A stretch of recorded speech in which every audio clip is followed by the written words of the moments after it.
حنیف وٹو صاحب محبت نال استقبال کرنا ہے کیونکہ پی ٹی آئی نو چھڑ کے آئے نے انہاں نو پتہ لگے انہاں نو پتہ چلے کہ یار پی ٹی آئی اپنا طریق لبیک والے کنا کو پیار کرتے ہیں اسی پیارے آقا دے غلام ہیں جڑا اس قافلے میں شامل ہوتا ہے اسی محبت بھی ایویں ہی کرنے ہیں تو قبلہ پیر سید مظہر شاہ سے بھی قافلہ لے کے آئے نے انہوں نے بھی خوش آمدید کہنے ہیں سٹیج تے آندے نے مفتی حنیف بٹو صاحب محبت کا استقبال کرو نعرہ تکبیر نعرہ رسالت نعرہ حیدری تاجدار ختم نبوت تاجدار ختم نبوت تاجدار ختم نبوت لبیک لبیک یا رسول اللہ لبیک لبیک لبیک یا رسول اللہ لبیک لبیک لبیک یا رسول اللہ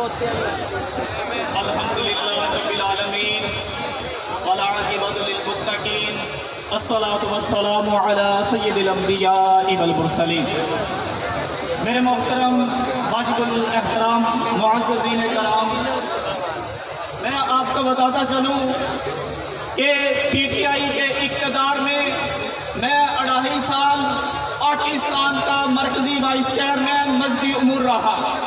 چیئرمین حبیب عرفانی صاحب آج بھی موجود ہیں میں ان سے بھی مخاطب ہوں میری آواز وہاں تک بھی پہنچے گی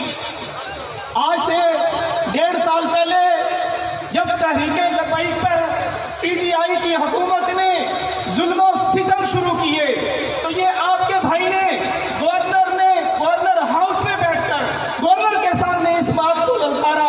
کہ یہ ظلم ہے یہ زیادتی ہے جب آپ احتجاج کرتے ہیں تو اپنے اوپر ہونے والی زیادتی کو ظلم کہتے ہیں جب کوئی مذہبی جماعت یا رسول اللہ کا نعرہ لگاتے ہوئے نبی کی عزت کے لیے نبی کی ناموس کے لیے وہ نکلتی ہے تو اس پر شہید کی جاتی ہے ان کو شہید کیا جاتا ہے نہ رمضان کا خیال رکھا جاتا ہے نہ روزے داروں کی حیا کی جاتی ہے اس بات کو للکارا لیکن کیا ہے وہی جاہلوں کی حکومت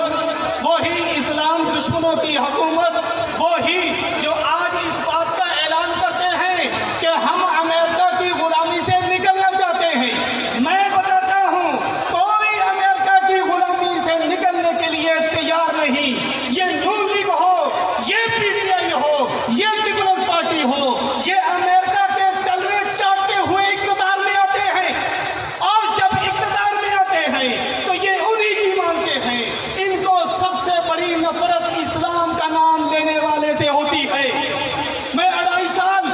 اسی اقتدار میں رہا لیکن دوران اقتدار میں نے اس کو ٹھوکر ماری گاڑی اس رہائش کو اس سیکورٹی کو ٹھوکر ماری اس لیے ٹھوکر ماری کہ ہم نے اسلام کے نام لیوا والوں کے ساتھ چلنا ہے ہم نے نبی کی ناموس کے ساتھ نعرہ لگانے والوں کا ساتھ دینا ہے کیونکہ ہم مسلمان ہیں اگر آج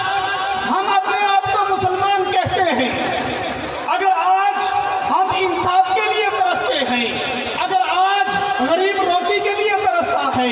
اگر آج ہر بندہ اپنی عزت اور ناموس کی حفاظت کے لیے ترستا ہے تو ان کی حفاظت صرف اسلام والے کر سکتے ہیں کیونکہ اللہ کے حبیب نے اور اس کے صحابہ نے کر کے دکھائی ہے یہ وہ اسلام ہے جو دنیا کے ایک کونے سے اٹھ کے پوری دنیا کے عالم اسلام میں یہ بتاتا ہے کہ اسلام امن کا درس دیتا ہے اسلام اس عزت کی حفاظت کرتا ہے اسلام مزدور کے لقمے کی حفاظت کرتا ہے لیکن یہ نہیں کہ ہم سڑکیں بنوا دیں گے ہم نالیاں بنوا دیں گے ہم یہ کر دیں گے یہ لالچ ہے اگر مسلمان ہے وہ اپنے ضمیر کی آواز کو سامنے رکھتے ہوئے لبیک والوں کے ساتھ کھڑا ہو اسلام والوں کے ساتھ کھڑا ہو یہی میرا پیغام ہے وآخر دعوانا ان الحمدللہ لبیک لبیک یا رسول اللہ لبیک لبیک لبیک یا رسول اللہ